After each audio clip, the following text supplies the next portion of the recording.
Salut à toi, je te reviens aujourd'hui, votre pasteur, votre évangéliste. Je te reviens aujourd'hui avec la suite de mon story time de la dernière fois. Je vous ai raconté comment la dernière fois, j'étais vraiment, quand je suis revenue en Christ, quand je suis revenue à Dieu, je vivais cette oppression, en fait, de marée de nuit, ce qu'on appelle les couches de nuit. Je vivais cela et j'ai été délivrée de cela. Et je voulais aujourd'hui qu'on parle vraiment qu'est-ce qui m'a réellement délivrée. Un, la dernière fois, j'ai mentionné, oui, il faut la détermination. Il faut pour pouvoir vraiment être délivré. Il faut vraiment déjà de toi-même détester cette situation dans laquelle tu te trouves, détester ce que tu subis, détester ce que tu es en train de vivre. Ton âme, ton esprit, ta chair doivent détester cela. Ça doit te dégoûter.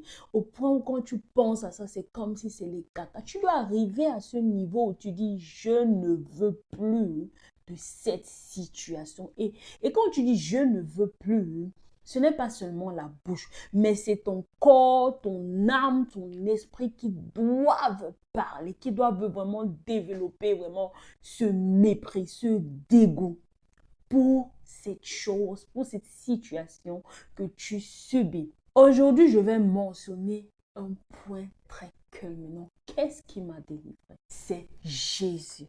La Bible dit que à la mention du nom de Jésus, tout genou fléchit. Quand je dis à la mention du nom de Jésus, ce n'est pas seulement que tu vas proclamer oh Jésus et puis tu seras délivré.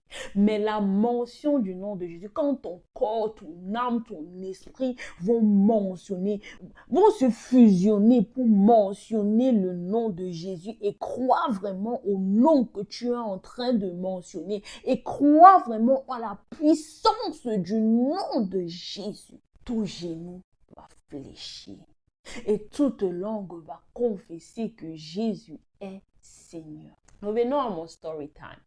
Je dis que le jour de ma délivrance, comme je dis, tout mon corps, mon âme, mon esprit, vraiment avait un rejet, une haine, un mépris pour ce que je subissais. Et comme je dis le jour-là, je dors encore et ce mari de nuit-là vient encore. Le tour-ci ne sait pas que j'étais préparée, que j'étais prête, que j'avais atteint mon pic au point où j'ai dit je ne veux plus. Et c'est comme ça que quand il est encore venu, il était nu. Quand il est venu, j'ai arrêté l'épée et avec cette épée-là, je l'ai découpé en morceaux. J'ai découpé tout son corps, j'ai découpé sa partie intime et j'ai vu dans le rêve comment le sang jaillissait, comment c'était fini. C'est quoi l'épée que j'ai tenue dans ce rêve spirituellement? Quelle est la signification de l'épée? Vous dit la parole de Dieu. C'est la parole de Dieu qui délivre. Ce ne sont pas les marabouts qui m'ont délivré. Ce ne sont pas les écorces qui m'ont délivré. Ce n'est pas la tradition qui m'a délivré. Ce ne sont pas mes ancêtres qui m'ont délivré. Ce n'est pas quelqu'un qui m'a délivré. Ce n'est même pas encore moi-même qui me suis délivré, mais c'est la parole de Dieu. Je dis bien dans le rêve, j'ai expliqué que j'avais l'épée en main et j'ai découpé cela. J'ai découpé ce monsieur avec l'épée. C'est la parole de Dieu qui délivre. On va lire, c'est dans Éphésiens chapitre 6, verset 12. On parle des armes, les armes spirituelles pour combattre l'ennemi, les armes spirituelles pour combattre le monde des ténèbres, les armes du chrétien. La Bible dit, revêtez-vous de toutes les armes de Dieu afin de pouvoir tenir ferme contre les ruses du diable, car nous n'avons pas à lutter contre la chair et le sang, mais contre les dominations, contre les autorités, les princes de ce monde, des ténèbres, contre les esprits méchants dans les lieux célestes. C'est pourquoi, là, ils vont commencer à parler, il faut résister, mais je viens au point que maintenant, ok. La Bible, maintenant, je vous parle des armes spirituelles. Verset 14. Tenez donc ferme. Ayez à vos reins la vérité pour ceinture. Revêtez la cuirasse de justice. Mettez pour chaussures à vos pieds le zèle que donne l'évangile de paix. Prenez par-dessus tout cela le bouclier de la foi avec lequel vous pourrez éteindre tous les traits enflammés du malin. Verset 17. Prenez aussi le casque du salut et l'épée de l'esprit qui est la parole de Dieu. Ce verset-ci nous parle des armes du chrétien, des armes spirituelles du chrétien pour combattre. Et dans ce rêve, j'avais l'épée qui est la parole de Dieu qui est Dieu lui-même. Selon ce qu'il est écrit en Genèse, au commencement était. La parole était avec Dieu. La parole était Dieu, c'est sa parole. La parole de Dieu, c'est Dieu lui-même. Et la parole de Dieu délivre. La parole de Dieu transforme. La parole de Dieu renverse les forteresses. La parole de Dieu guérit. La parole de Dieu fait tomber les écailles de nos cieux. La parole de Dieu fait croître. La parole de Dieu brise les joues. La parole. Bon, on voit au-delà. Dans ce rêve, j'ai eu l'épée qui est la parole. Et c'est cette parole-là qui m'a délivrée. Et associé à cette parole, j'avais quoi? J'avais ces armes dont il parlait, qui sont écrites dans Éphésiens chapitre 6, à partir du verset 14. Je vivais dans la vérité. J'avais pour ceinture la vérité. J'avais la cuirasse de la justice. J'avais le zèle de l'évangile. J'étais dans la parole de Dieu et dans l'authenticité de la parole de Dieu. La Bible dit, mettez pour chaussures à vos pieds le zèle que donne l'évangile de paix. Il y a des situations parfois qui persistent, qui perdurent dans ta vie. Pourquoi? Parce que tu n'as pas la chaussure à tes pieds. Tu n'as pas le zèle. Ton cœur n'est pas eifrig, comme on dit en allemand. Ton cœur n'est pas vraiment zélé pour Dieu. Tu ne désires même pas sa présence. Tu n'aspires même pas après sa présence. Tout ce que tu veux, c'est seulement, je veux me débarrasser de cette délivrance, je veux me délivrer, je veux me marier, je veux avoir les enfants. Et Dieu ne t'intéresse pas. C'est pour ça que dans certaines situations, certaines délivrances perdurent, dû à vraiment se manifester dans ta vie. C'est pour ça que tu combats encore avec certains liens, avec certains esprits. Pourquoi? Parce que tu n'as pas enfilé la chaussure qui est le zèle de l'évangile. Parce que tu n'aspires pas vraiment à la présence de Dieu.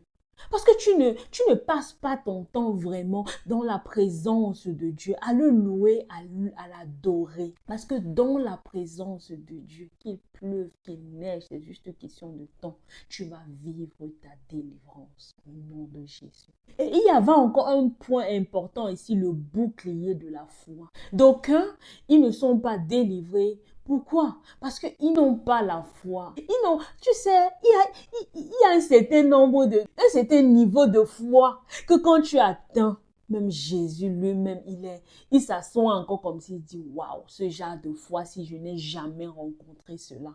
Ni dans la Bible, tu vas voir tous les miracles que Jésus a fait, la plupart des miracles que Jésus a fait. C'est pourquoi c'était connecté à la foi de ces personnes. Souviens-toi de cette femme à la perte de sang qui a tellement combattu pour sa perte de sang pendant plus de 12 ans. Elle s'est battue, elle allait chez les médecins. Mais quand elle a vu Jésus, elle a dit en elle, si seulement je pouvais toucher le revers de son vêtement, je serais guérie.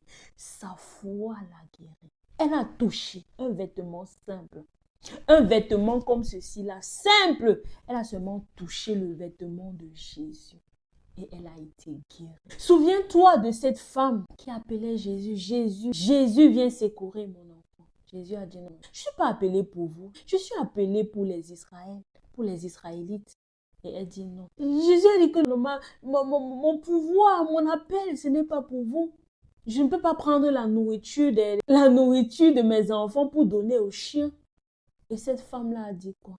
Elle a dit Jésus, les chiens mangent même les miettes. Je veux seulement me contenter des miettes. Je ne veux même pas m'asseoir à la table des ayants droit, à la délivrance des ayants droit, au salut des ayants droit, à ton pouvoir, ta puissance.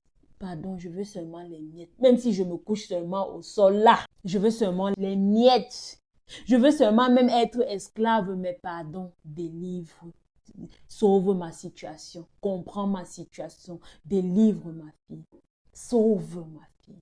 Instantanément, ces prières ont été exaucées. Je peux vous conter tellement d'histoires dans la Bible, de personnes.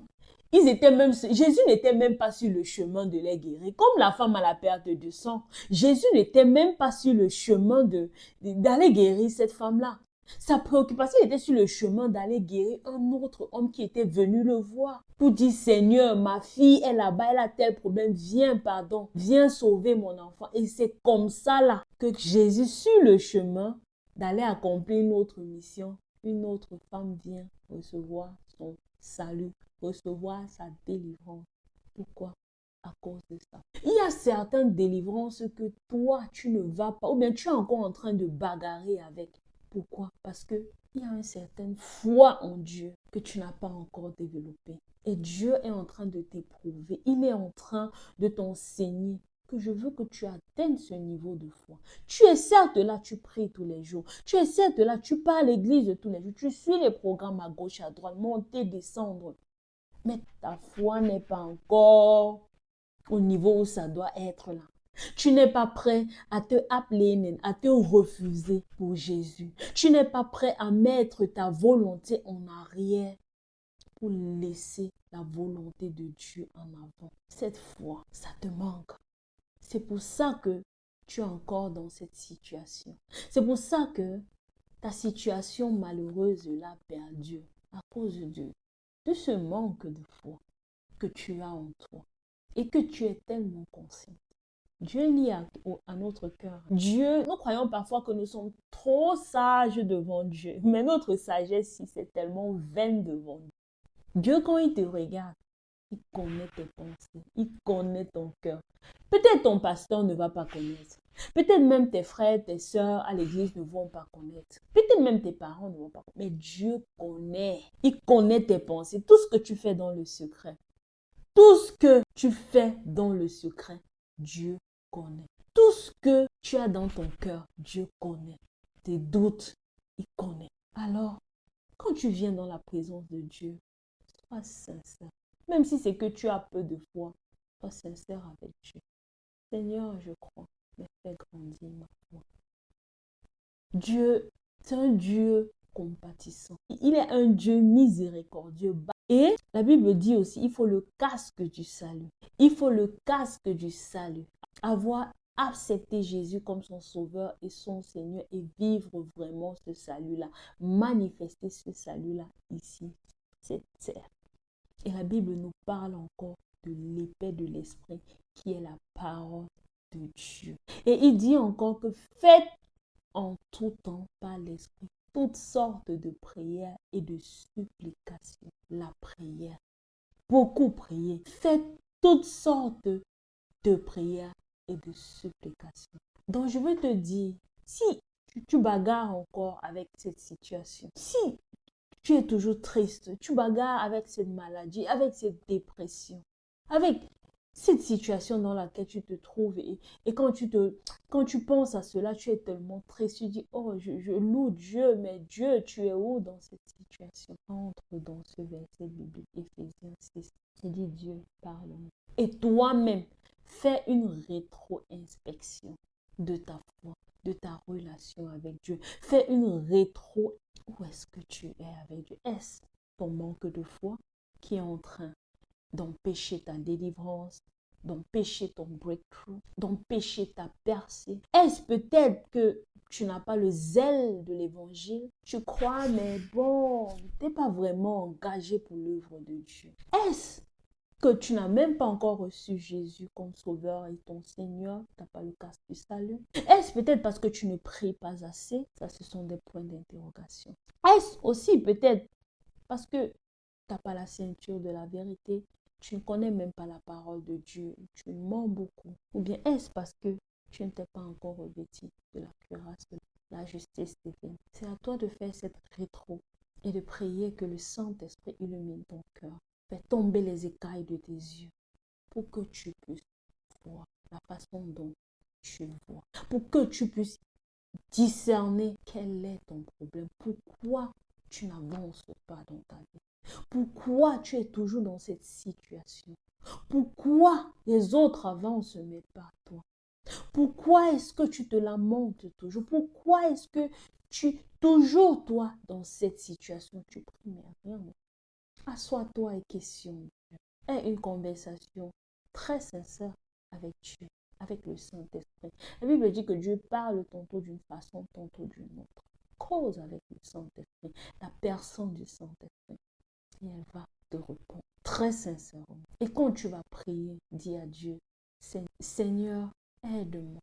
Yahweh, tu connais cette situation que je suis en train de traverser. Esprit de Dieu, j'ai déjà assez crié, j'ai déjà assez pleuré, mais ça n'avance pas. J'ai prié, j'ai jeûné, mais ça n'avance pas. Qu'est-ce qui ne va pas, Saint-Esprit? Parle. Oui, j'ai déjà fait toutes sortes de prières, contacté même les hommes de Dieu, les oins de Dieu qui ont prié pour moi, mais rien. Parle-moi, Esprit de Dieu. Ta parole dit que tu parles tantôt d'une façon, tantôt d'une autre. Parle. Ta parole dit aussi que mes brebis entendent ma voix et la reconnaissent. Aide-moi à entendre ta voix et à la reconnaître. Oh Seigneur, manifeste-toi dans ma vie. Fais cette prière avec moi et que Dieu te bénisse. Bonne journée.